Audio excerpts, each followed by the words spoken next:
Have you ever wanted to watch anthropology-related videos, but doing a quick search doesn't bring up the results you're looking for?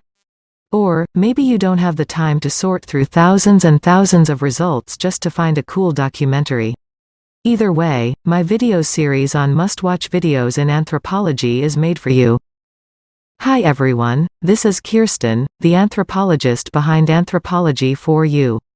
In this video, I'm sharing 56 great linguistic anthropology-related videos that all focus on the topic of language. Links to all the videos are in the description below, so be sure to check them out after this video. Let's start off by talking about human versus animal communication. Animals do communicate, but only humans have language. But some people are trying to see if animals can be taught language. In this first video, can you teach your dog to talk? Watch how a dog is learning to communicate with humans by pressing buttons.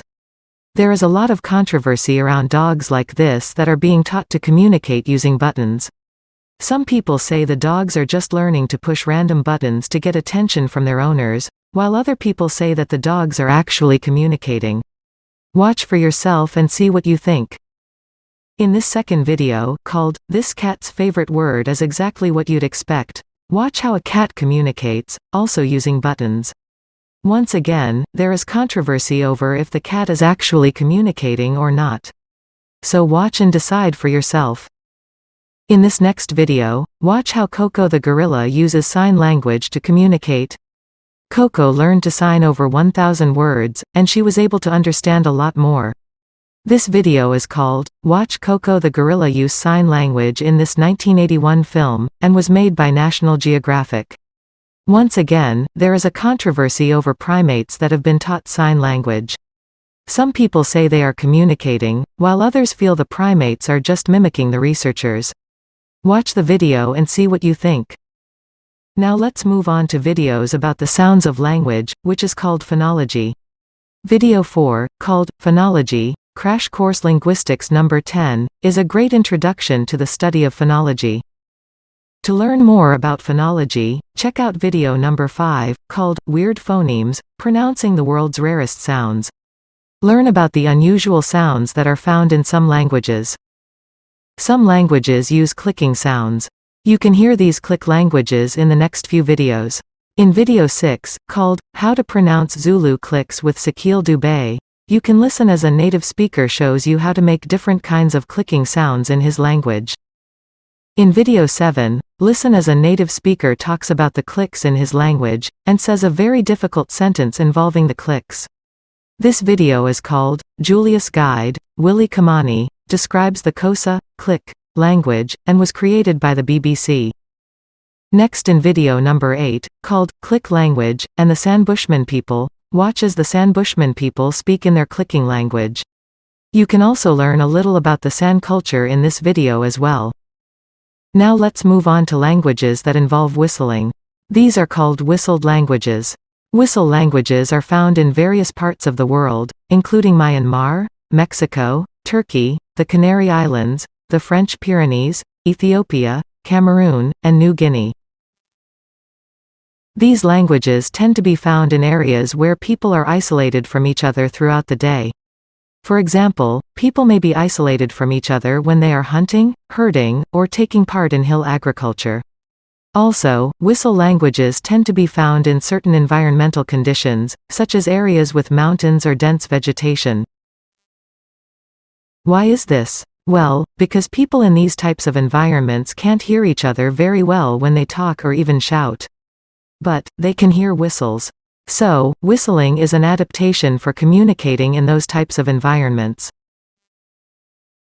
In video number 9, called, Sylbo, The Last Speakers of the Lost Whistling Language, listen to a whistled language found in the Spanish Canary Islands.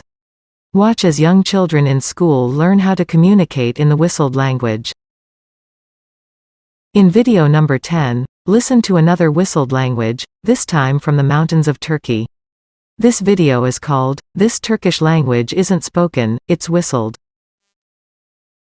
Now, let's move on to tonal languages. In some languages, the pitch of a sound in a word can make a difference in the meaning of the word. So, this means that the same word said with different pitches makes other words. In video number 11, called, Sing Like You Mean It, The Linguistics of Tonal Languages, learn about the linguistics of tonal languages, like Mandarin Chinese. So now you have learned a little bit about the sounds of language. But have you ever heard another language and tried to identify what it was? In video 12, watch as two Americans try to identify European languages. This video is called, Can Americans Identify These European Languages? Can you do better than these two Americans? Watch the video and find out. If you are watching this video, you probably speak English. But did you ever wonder what English sounds like to people who don't speak it? Find out in video 13, called, What English Sounds Like to Non-Speakers. Now let's move on to the words of language, which is called morphology. In video 14, called, Morphology, Crash Course Linguistics Number 2, learn about morphology, including what counts as a word, and what a morpheme is. Now that you know a little about the words of language, let's move on to the study of sentences, which is called syntax. In video 15, called, Syntax, Morphosyntax, Crash Course Linguistics Number 3, you can learn about syntax, and how sentences are made out of smaller building blocks. Then in video 16, called, Syntax, Trees, Crash Course Linguistics Number 4, you can learn more about syntax, and how to create tree structure diagrams of sentences. Now that you know a little about the structure of language, learn about different kinds of structures from languages around the world. In video 17, called, Features English is Missing, but most other languages have, learn about features English doesn't have, yet other languages do have. Then, in video 18, called, What English Does, but most languages can't, you can learn about features the English language has, but other languages don't. Now let's move on to the topic of semantics, which is the study of the meanings of words and sentences. In video 19, called, Semantics, Crash Course Linguistics Number 5, you can learn about semantics, and semantic relationships between words. Next is the topic of pragmatics, which has to do with the context of language. In video 20, called, Pragmatics, Crash Course Linguistics Number 6, you can learn about context in language, including how to be polite. On to the next topic in language, which is grammar. In video 21, called, Does Grammar Matter? You can learn about grammar and the two perspectives on this topic. Now let's take a look at written language. In video 22, called, Thoth's Pill, An Animated History of Writing, you can watch an entertaining animated explanation of the history of writing, starting from pictographs, and evolving to systems of writing like those we know today.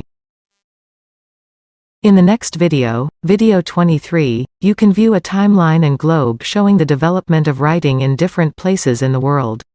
This short video is called, How the World's First Written Languages Spread, and was made by Science Insider. To learn even more about writing, check out video 24, called, Writing Systems, Crash Course Linguistics Number 16. In this video, you will learn about writing systems, including the components that make up writing systems, and more. Now, let's take a step back and look at language in general. Have you ever wondered what all languages have in common? Check out video 25, called, What Do All Languages Have in Common?, where you will learn about Noam Chomsky's theory of universal grammar. If you have watched Star Trek, Game of Thrones, or the movies Avatar and Lord of the Rings, you may have wondered if the languages in these fictional worlds are real languages. Find out in video 26, called, Are Elvish, Klingon, Dothraki and Na'vi real languages? But how did language actually begin? Learn about current thinking on this topic in video 27, called, How Language Began. Learn about Homo erectus, an ancient human, and find out if they may have had language. You may not realize this, but all languages change over time. The subfield of historical linguistics studies this process of language change, along with other topics.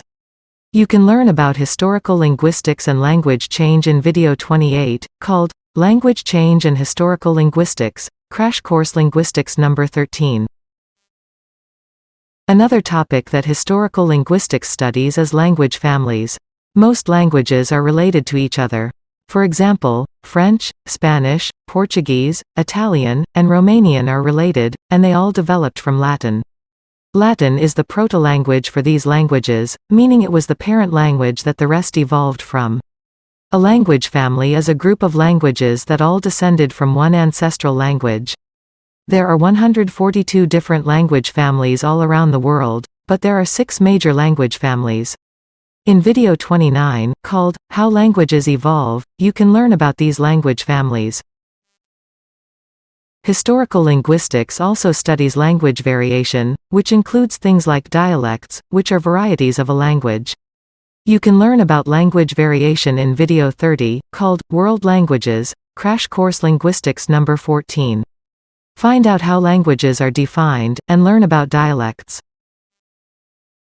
To learn more about dialects, check out video 31, called, What Makes a Language a Language? Learn how politics are involved in determining the difference between a language and a dialect. Also check out video 32, called, Does Everyone Speak in a Dialect? In this video, you can learn more about dialects, along with the differences between accents and dialects. Now in the next 2 videos, you can learn about the different accents in the United States. Video 33 is part 1 of this series, and is called, Accent Expert Gives a Tour of U.S. Accents. Video 34 is part 2 of this series. Now let's move on and learn about what happens when languages come into contact. When people who speak different languages come into contact with each other, pidgins and creoles can be formed. To find out what these are, check out video 35, called, What are creoles and pidgins? And what's the difference? Did you know that some people think that language shapes the way people think? Check out video 36, called, How Language Shapes the Way We Think, and learn about some examples. For example, learn how an Aboriginal community in Australia uses cardinal directions instead of the concepts of left and right. Now, let's move on to the subfield of sociolinguistics, which is the study of language in a social context. For example, sociolinguistics looks at language and gender, language and social class, and language and ethnicity. In video 37, called, Sociolinguistics, Crash Course Linguistics number 7, you can learn about sociolinguistics, including language and education, class, gender, and ethnicity.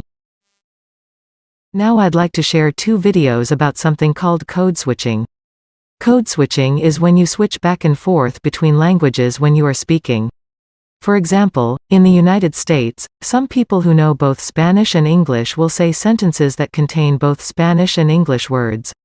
This is an example of code switching. Another type of code switching is when you talk differently based on who you are talking to. In video 38, called, What is Code Switching? Listen as a man changes his style of talking based on the situation and who he is talking to. The next video, video 39, is called, What is Code Switching? Between the Lines. This video focuses on code switching among African Americans, and the implications of not code switching for this community. Now let's move on to nonverbal communication. You might think that nodding your head to say, yes, or shaking your head from side to say, no, is something everyone does. But different cultures have different types of nonverbal communication. In video 40, called, Gestures Around the World, learn about some types of nonverbal communication in other cultures. So now you have learned a lot about language.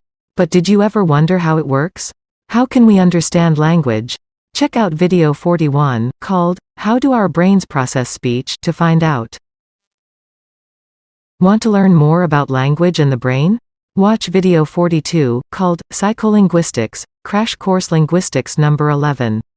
Learn about psycholinguistics, which is the study of language and the brain. Find out what parts of the brain handle language, what happens when you can't think of a word, and more. But what happens to language when there is a problem in the brain, due to injury or disease? Find out in video 43, called, Aphasia, the disorder that makes you lose your words. Now let's move on to the topic of language acquisition, which is learning language. First language acquisition is when babies learn their first language. Second language acquisition is when people learn a second language. You can learn about both types of language acquisition in video 44, called Language Acquisition, Crash Course Linguistics number 12. Are you curious about how exactly babies learn their first language?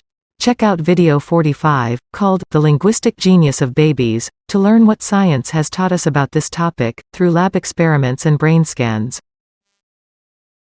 Have you ever tried to learn a new language? Many people find the process difficult.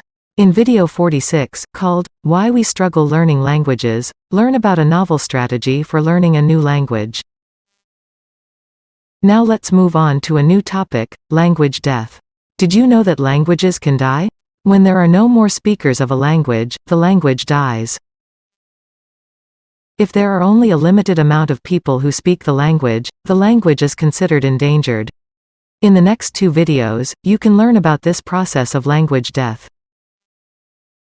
In video 47, called Why Do Languages Die?, find out about languages that are endangered and at risk of dying. You can also learn about why languages go extinct. Next is video 48, called Language Death. How do languages die? In this video, you can learn how languages die, and the different types of language death. Now, let's talk about language revitalization. This is when people attempt to stop the decline of a language, usually by increasing the number of speakers of that language. In video 49, called Dying Languages, watch as a team of people from the Endangered Voices Project document endangered languages around the world. Video 50 is called Saving Languages from Extinction. In this video, you can learn about Wiki Tongues, which is a project that is creating a video archive of endangered languages around the world. In video 51, called Endangered Languages, Why It Matters, you can learn about the Endangered Languages Documentation Program at a university in London. This program documents endangered languages through audio and video recordings, and places them in an archive. Then, in video 52, called Reviving Gaelic Language, watch as young people in Ireland try to revitalize the Irish language by translating popular songs into Irish. They even create music videos and upload them to YouTube. Next is video 53, called The Fight to Save the Dying Languages of Alaska. In this video, learn about the 20 indigenous languages in Alaska, and efforts to preserve these languages. You can even listen as an elder describes what it was like when his native language was taken away from him. Video 54 is called Native American Culture, Language, The Key to Everything. Watch as a young Native American man describes his journey of reclaiming his language. Now, in video 55, called How to Bring a Language to Life, learn how the indigenous Maori language was in decline, and later was revitalized. Finally, video 56 is called Combating the Decline of African Languages. In this video, you can learn about endangered and extinct languages in Africa, and how stories can be used to revive these languages. Well, that's the end of this video. Thanks for watching, and be sure to subscribe to my channel, so you can get updates each time I post a new video. If you found this video helpful, then please like and share. Want me to make a video on a specific topic? Just let me know in the comments below. And don't forget to visit my website, anthropology4u.com, to check out my blog and view other anthropology resources. You can also check me out on social media using this hashtag, ANTH4U. Anthropology for you. The 4 fields of anthropology. For everyone. Goodbye.